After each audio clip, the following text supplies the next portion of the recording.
Welcome to Hallway Reviews. I'm Nathan, and today we're talking about the Line Sakana.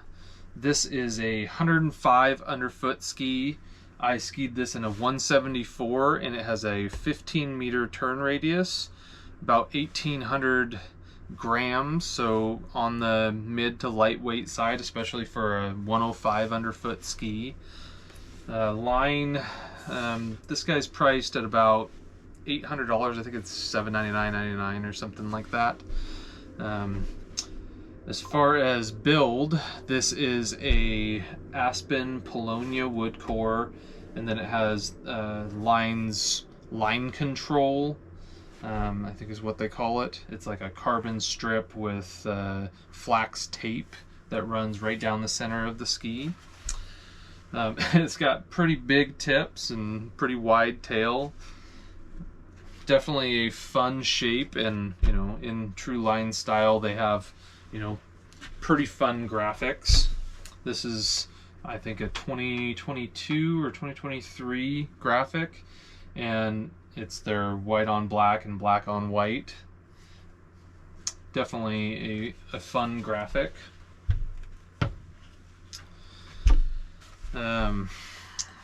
Let's see, let's do shape. As far as shape, rocker profile, it has a pretty long rocker. It comes all the way down to here, and it's pretty low at first, and then comes to kind of a medium splay, maybe a medium small splay, and then has a healthy amount of camber underfoot, and the camber is fairly snappy. It's I don't know, a medium flex, softer flexing ski, pretty round flexing with a little bit softer in the tip.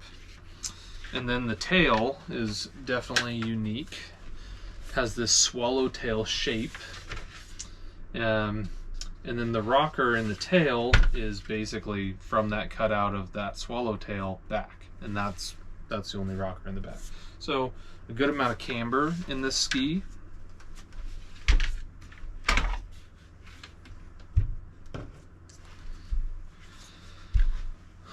My initial thoughts for this ski was that it would be a fun carvy ski, and that it'd probably be a ton of fun in the powder, because swallowtails kind of tend to sink in a little bit and just create this just fun, flowy, smooth, almost like snowboard-esque feel to them. And I guess that was hoping for fun off-piste, fun on-piste, fresh snow, good corduroy stuff, and this ski really didn't disappoint. It has a very carving-oriented personality. So it can slarve, it can kind of slide and get all over the place. It is a lightweight ski. It does kind of clatter its way through rougher conditions, especially if you're not in a carved turn. It definitely prefers to be on edge, and it does extremely well on edge. This is a very fun ski on edge. The further you can tip it, the more fun it gets. It just is a exciting, snappy carving ski. And this is a ski that you're not going to boot out on. It's 105 underfoot. You can tip this thing up 90 degrees and just rip a turn as sharp and as hard as you want, and it does it. It holds an edge very well on firm snow, not on ice, but firm snow to soft groomers. It does extremely well. In cut up slush, it gets knocked around. In cut up fresh snow, it gets knocked around. It's pretty lightweight, it's pretty wide. but it is very, very fun. And even in those like rough conditions, you know, you kind of just keep it on edge and then leave the ground as much as possible, and it's fun and playful and it's easy to throw around. It's a good time. Carving, as far as radius and turns that it'll make,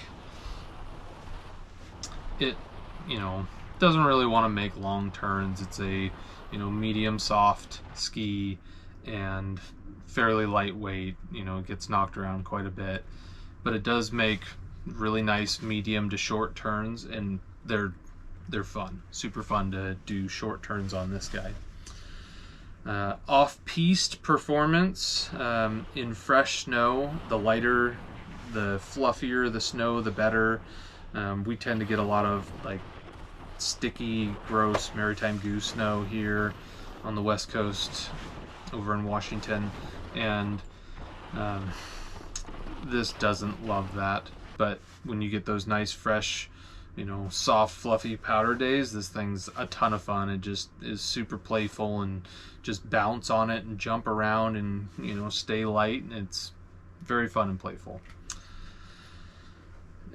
So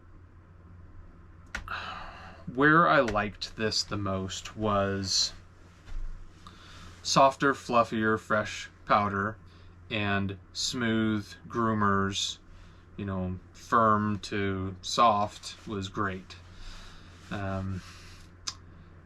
Line also has a ski called the Blade, and the Blade and the Sakana kind of have a similar feel and personality and turn radius.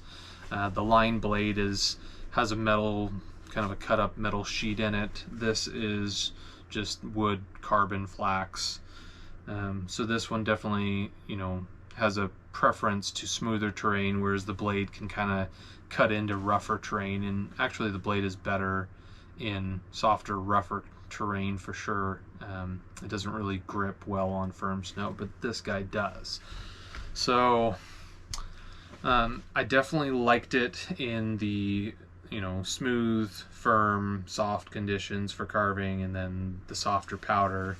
This thing was a lot of fun. It probably would make a decent